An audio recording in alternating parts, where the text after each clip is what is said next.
Many of us grow up with parents who feel larger than life, but imagine if one of them was a global cultural icon. Molly Jong-Fast knows this peculiar burden intimately. She grew up as the daughter of Erica Jong, the feminist author who scandalized 1970s America with her audaciously explicit feminist novel Fear of Flying. Fame slipped into their home like smoke, touching everything, changing the texture of love itself. As kids, almost all of us dream of being famous. A popular singer, perhaps, or a revered movie star. But growing up as the child of someone already famous creates an entirely different reality. For the author, childhood meant learning that her mother existed in two versions: the private woman who lived in their apartment, and the public Erica Jong who belonged to millions of readers worldwide. Between these two versions lay a gulf that no amount of love could bridge. That gulf had opened in 1973 when Erica Jong tasted something most writers only fantasize about: true cultural impact. Her 1973 novel Fear of Flying didn't just sell millions of copies, it rewrote the conversation around female sexuality and desire. But fame, the author learned, operates like a powerful drug that permanently alters your brain chemistry. Once her mother experienced that intoxicating rush of widespread recognition, ordinary life became impossibly bland by comparison. This created a household where love coexisted alongside profound absence. The author's childhood was a series of emotional riddles. A mother who proclaimed her daughter was everything to her, yet regularly sent her to spend entire school vacations with her nanny in a Tampa trailer park. In other words, declarations of devotion were followed by long stretches of benign neglect. The author found herself orbiting someone who seemed perpetually distracted, feeling at once too close and too distant to this strange, irreverent, brilliant woman. The family tree was already heavy with the burden of fame. The author's grandfather, Howard Fast, author of the sweeping historical epic Spartacus, had also been seduced and ultimately abandoned by public adoration. 3 generations learned the same bitter lesson. Fame creates a hunger that can never truly be satisfied, leaving its victims forever chasing the high of former relevance. Years later, as the pandemic accelerated her mother's descent into alcoholism and dementia, the author faced a last impossible riddle. How do you mourn the loss of a parent who was never really there to begin with?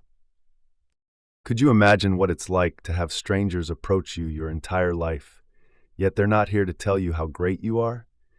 They're here to tell you how much they love your mother, how her groundbreaking novel changed their lives, how brave she was to write so candidly about female sexuality, and so on. For decades, Molly Jong-Fast served as a walking reminder of someone else's fame. But suddenly, everything changed. Strangers no longer approached her to praise her mother's feminist legacy. Instead, they whispered concerned questions about her increasingly erratic behavior. The shift was unmistakable and heartbreaking. People who once celebrated Jong's boldness now felt embarrassed by her confusion. In one particularly jarring instance, Jong commented, "Neat," on someone's Instagram post about their deceased father. When Erica Jong was 81, her neurologist Dr. Devi confirmed what everyone could already see. Jong had dementia, possibly Alzheimer's. Jong initially lied about the diagnosis, insisting the doctor had said she was fine.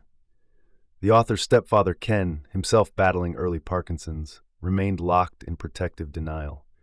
When the author finally learned of the diagnosis, she was already deep in the process of becoming a parent to her parents. Her relationship with her mother seemed more unfixable than ever. How could you reconcile with someone whose mind was beginning to slip? Just as the author was processing this loss, another catastrophe struck. Her husband Matt, only 59, received a devastating late-night call from the emergency room. Doctors had found a mass on his pancreas. Coming from a family decimated by cancer, the diagnosis felt like a death sentence. The author spent sleepless nights contemplating widowhood at 44, haunted by the smell of sickness that clung to her husband despite frequent showers. As she processed her crisis through writing, the author realized she had become exactly what she always resented: someone who transforms personal tragedy into material. The tables had turned. The daughter who grew up as her mother's unwilling subject matter was now the one wielding the pen. As her mother's dementia progressed, the author began to reflect more and more on her childhood. Her parents met through her grandfather, communist writer Howard Fast. He had invited Erica Jong to one of his legendary parties. When her chauffeur failed to show up, he sent his son Jonathan to pick her up in his green MG. After that, everything moved very quickly. Erica Jong jetted over to the Dominican Republic to divorce her second husband. Shortly after, she and Jonathan were married.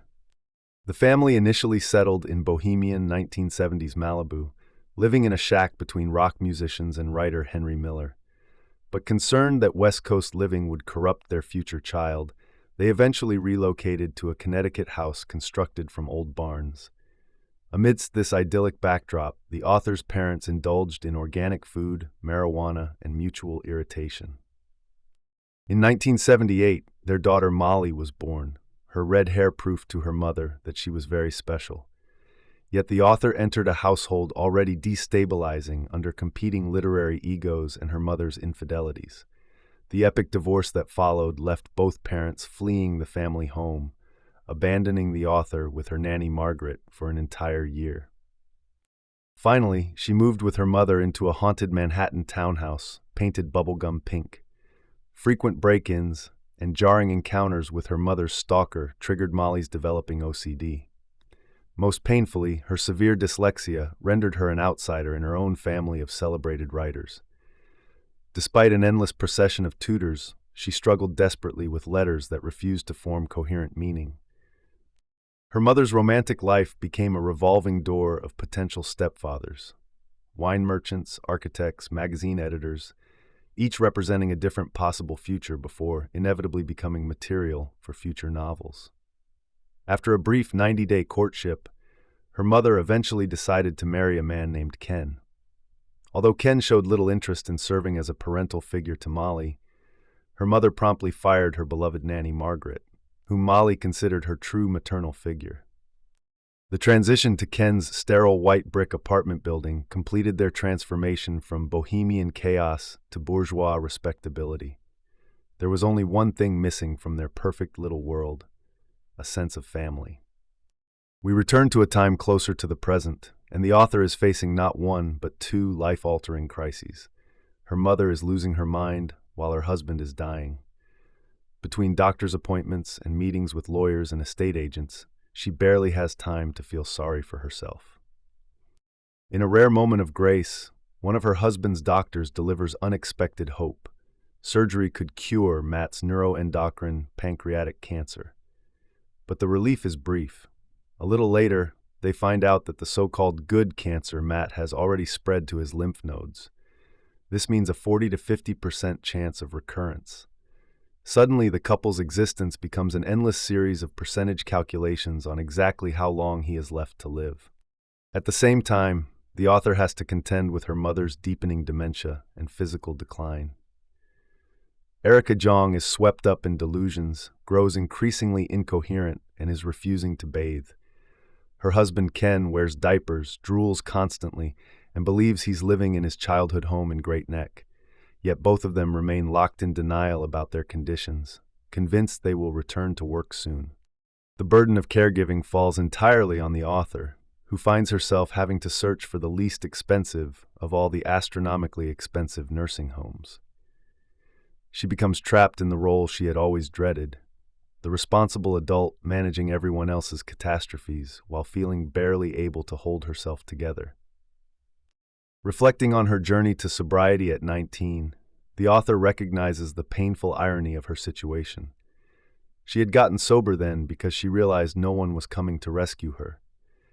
Later, she married Matt because he seemed too dependable to ever abandon her. But she had never factored in cancer or dementia. The illusion of security crumbles completely when the author discovers that her parents have lived far beyond their means despite appearing wealthy throughout her childhood. The Concorde flights, five-star hotels, and luxury cars were financed by debt, leaving the author to sell her mother's belongings and fire their longtime housekeeper Maria, who had been promised lifelong care. Even their supposedly valuable book collection proves largely worthless at auction. Meanwhile, Matt's condition deteriorates. His PT scan shows the cancer had spread to his liver. The doctors stop discussing a cure and start speaking instead of palliative care. The author faces a crushing future, widowhood at 44 while babying her parents until death. Matt's treatment shows promising results. His medication is working, and the doctors have a new plan to attack the liver metastasis. Yet this good news arrives alongside a devastating loss. Matt's 91-year-old father, Stu, dies after months in a coma, adding another layer of grief to an already unbearable year. Meanwhile, COVID's lockdowns have permanently severed her mother and stepfather from reality.